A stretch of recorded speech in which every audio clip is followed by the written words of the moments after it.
ಸಂಘದ ಪದಾಧಿಕಾರಿಗಳೇ ಮತ್ತು ರಾಜ್ಯದ ಮೂಲೆ ಮೂಲೆಯಿಂದ ಇವತ್ತು ಎಲ್ಲ ನನ್ನ ಮಹಿಳಾ ನೌಕರಸ್ಥೆ, ಬಹಳ ಸಂತೋಷ ಅನಿಸುತ್ತೆ. ಮಹಿಳೆ ನಡೆದು ಬಂದಂತ ದಾರಿ, ನಾನು ಭಾಷಣ ಒಂದು ಸ್ವಲ್ಪ ಜಾಸ್ತಿ ಮಾಡಬೇಕು ಅಂತ ನನಗೆ ಆಸೆ ಇತ್ತು. ಯಾಕಂದ್ರೆ ನಾವೆಲ್ಲ ಮಹಿಳೆ, ನಮಗೆ ಬೇರೆ ಜಾತಿ ಇಲ್ಲ, ನಮಗೆ ಯಾವ ಪಕ್ಷ ಇಲ್ಲ, ಮಹಿಳಾ ಜಾತಿ ಒಂದೇ. ಮಹಿಳೆಗೆ ಶಕ್ತಿ ತುಂಬಬೇಕನ್ನೋದು ಒಂದೇ ನಮ್ಮೆಲ್ಲರ ಕನಸು, ನಮ್ಮೆಲ್ಲರ ಉದ್ದೇಶ. ಮಹಿಳೆ ಅಂತಂದ್ರೆ ನನಗೆ ಬಹಳಷ್ಟು ಹೆಮ್ಮೆ. ನನಗೆ ಕೆಲವೊಂದು ಸಲ ನನಗೆ ಹೇಳ್ತಾರೆ ಜನ, ನೀನೇನಮ್ಮ ಬರೀ ಮಹಿಳಾ ಪರವಾಗಿದೆಯಾ, ನೀನು ಫೆಮಿನಿಸ್ಟ್ ಅಂತ ಕೇಳ್ತಾರೆ. ಫೆಮಿನಿಸ್ಟ್ ಅಂದ್ರೂ ಕೂಡ ಪರವಾಗಿಲ್ಲ, ಮಹಿಳೆಯರು ಮುಖ್ಯವಾಹಿನಿಗೆ ಬರಬೇಕು. ಮಹಿಳೆ ಸ್ವಚ್ಛಂದವಾದಂತ ಸ್ವತಂತ್ರವಾದಂತ ವಿಚಾರಧಾರೆಗಳನ್ನ ಇಟ್ಕೊಂಡು ಸಮಾಜದಲ್ಲಿ ಬದುಕನ್ನ ಕಟ್ಕೊಳ್ಬೇಕನ್ನುವಂಥದ್ದು ನಮ್ಮ ಉದ್ದೇಶ, ನಮ್ಮ ಸರ್ಕಾರದ ಉದ್ದೇಶ.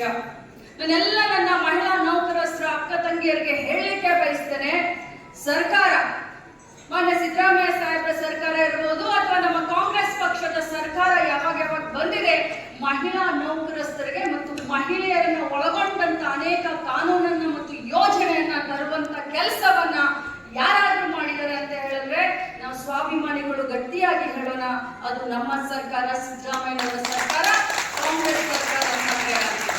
ಒಂದು ವೇಳೆ ನಾವು ನಡೆದಂತ ಇತಿಹಾಸವನ್ನ ನಾವು ಇವತ್ತು ನೆನಪಿಸ್ಕೊಳ್ಬೇಕಾಗುತ್ತೆ. ಒಂದು ಕಾಲದಲ್ಲಿ ಸತಿ ಸಹಗಮನ ಪದ್ಧತಿಯಿಂದ ನಾವೆಲ್ಲ ಎದ್ದು ಬಂದಿದ್ದೀವಿ. ಇದೇ ದೇಶದಲ್ಲಿ ಆ ಸಂಸ್ಕೃತಿ ಇತ್ತು. ಒಂದು ಕಾಲದಲ್ಲಿ ಸತಿ ಸಹಗಮನ ಪದ್ಧತಿ, ಗಂಡ ಸತ್ತ ತಕ್ಷಣ ಹೆಣ್ಣು ತಲೆ ಎಲ್ಲ ಬೋಳಿಸ್ಕೊಳ್ಬೇಕಾಗಿತ್ತು.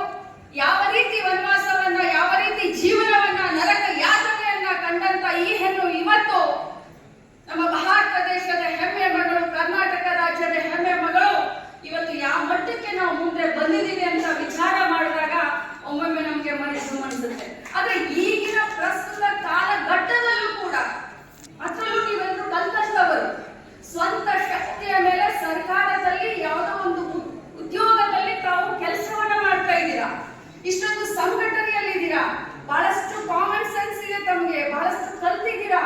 ಆದ್ರೂ ಕೂಡ ಇಂಥ ಸಂದರ್ಭದಲ್ಲೂ ತಾವು ಕೂಡ ಕಷ್ಟವನ್ನ ಅನುಭವಿಸ್ತೀರಾ ಅಂತ ನನ್ನ ಗಮನಕ್ಕೆ ಬಂದಾಗ ನಿಜವಾಗ್ಲೂ ನನಗೆ ಬಹಳಷ್ಟು ವಿಚಾರ ಮಾಡ್ಬೇಕಲ್ಲಪ್ಪ, ಈ ಮಟ್ಟಕ್ಕೆ ನಾವು ಬೆಳೆದ್ರೂ ಕೂಡ ಇನ್ನೂ ಹೆಣ್ಣಿನ ಶೋಷಣೆ ಆಗ್ತಾ ಇದೆ ಅಂತ ಒಮ್ಮೆ ವಿಚಾರ ಮಾಡ್ತಾ ಇರ್ತೀನಿ ನಾನು.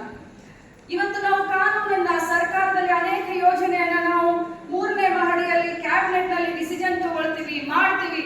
ಆದ್ರೆ ಆ ಸರ್ಕಾರಿ ಯೋಜನೆಗಳನ್ನ ಬೇರೆ ಮಟ್ಟಕ್ಕೆ ತೆಗೆದುಕೊಂಡು ಹೋಗಿ ಯಶಸ್ವಿ ಯಾರು ಮಾಡ್ತಾರೆ ಅಂತಂದ್ರೆ ಅದು ನೀವೆಲ್ಲ ಮಾಡ್ತೀರಿ ಅಂತ ಬಹಳಷ್ಟು ಹೆಮ್ಮೆಯಿಂದ ಹೇಳಲಿಕ್ಕೆ ಬಯಸ್ತೇನೆ. ಇವತ್ತು ಯಾವುದೇ ಸರ್ಕಾರಕ್ಕೆ ಒಳ್ಳೆ ಹೆಸರು ಬರಬೇಕಾದ್ರೆ, ಕೆಟ್ಟ ಹೆಸರು ಬರಬೇಕಾದ್ರೆ ಸರ್ಕಾರಿ ನೌಕರಸ್ಥರ ಪಾತ್ರ ಬಹಳಷ್ಟಿರುತ್ತೆ.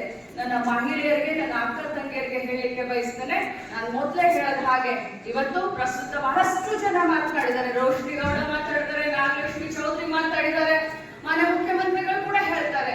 ಮಹಿಳಾ ಸಬಲೀಕರಣದ ನಮ್ಮ 5 ಗ್ಯಾರಂಟಿಯಲ್ಲಿ 3 ಗ್ಯಾರಂಟಿ ಮಹಿಳಾ ಸಬಲೀಕರಣಕ್ಕೆ ನಾವು ತೆಗೆದುಕೊಂಡು ಬಂದಿದ್ದೀವಿ. ಗೃಹಲಕ್ಷ್ಮಿ, ಶಕ್ತಿ, ಬಹಳಷ್ಟು ಅನ್ನಭಾಗ್ಯ.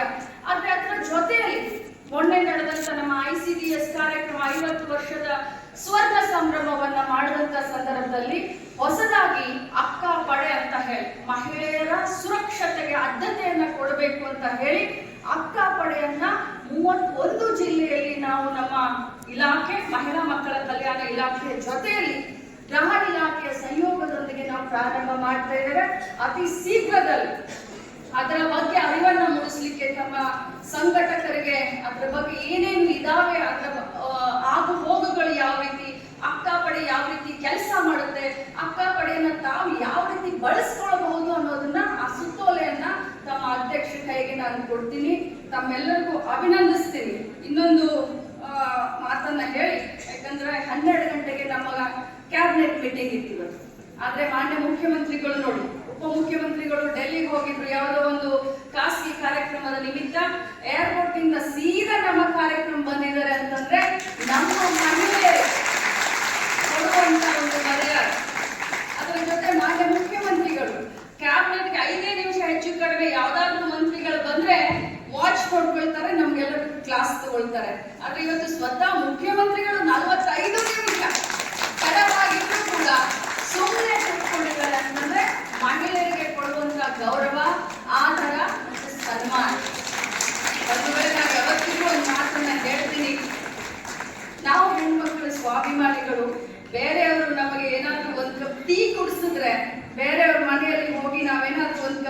ಕುಡಿದ್ರೆ, ಟೀ ಕುಡಿದ್ರೆ ಅದು ನಮಗೆ ಋಣ ಆಗುತ್ತೆ. ಯಾವಾಗ ನಾವು ಅವ್ರನ್ನ ನಮ್ಮ ಮನೆಗೆ ಕರೆದು ಟೀ ಜೊತೆಯಲ್ಲಿ ಉಪಮಾನ ಕೊಟ್ಟಾಗ ನಮ್ಮ ಋಣ ಕಡಿಮೆ ಆಗುತ್ತೆ ಅಂತ. ಆದ್ರೆ ಇವತ್ತು ಒಂದ್ ಮಾತನ್ನ ಹೇಳಲಿಕ್ಕೆ ಬಯಸ್ತೇನೆ, ಅಲ್ಲಿಂದ ಇಲ್ಲಿಯವರೆಗೆ ಕಾಂಗ್ರೆಸ್ ಪಕ್ಷ ಮಹಿಳೆಯರ ಬಗ್ಗೆ, ಮಹಿಳೆಯರಿಗೋಸ್ಕರ ಇದ್ದಂತ ಸರ್ಕಾರ ಮಾಡ್ತಾ ಇರುವಂತಹ ಯೋಜನೆಗಳು ನಾವು ಕೃತಜ್ಞತೆಯನ್ನು ಸಲ್ಲಿಸಬೇಕು.